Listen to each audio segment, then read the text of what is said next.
Before you go on your first Himalayan trek, watch this video till the end. Because social media only shows you the beautiful side of trekking.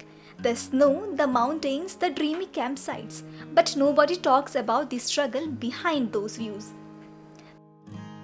Number 1. Trekking reality. Your first Himalayan trek is not just a vacation, it's physically exhausting. You'll wake up early in freezing temperatures, walk for 5 to 7 hours every day, sometimes continuously uphill, with a heavy backpack on your shoulders. And trust me, after the first few hours, your legs start questioning every life decision. Number 2. Weather and conditions. Himalayan weather are completely unpredictable. You can start your morning under clear blue skies and suddenly end up walking through rain, fog, strong winds or snowfall. That's why good shoes, proper layering and waterproof gear are not optional.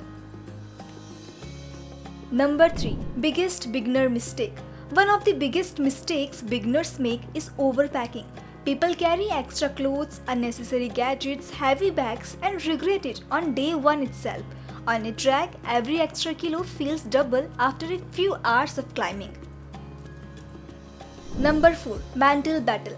The hardest part of trekking is not physical, it's mental. There will be moments when you will be tired, irritated, breathless, and you'll wonder why you even came. You'll sleep inside small dorm tents, and if you're claustrophobic, those tents can honestly feel overwhelming at first, but with time you'll get used to it. And nobody really talks about the toilet situation.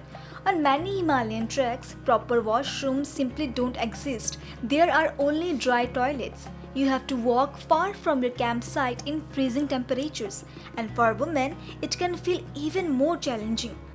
So, if you're planning your first Himalayan trek, come prepared.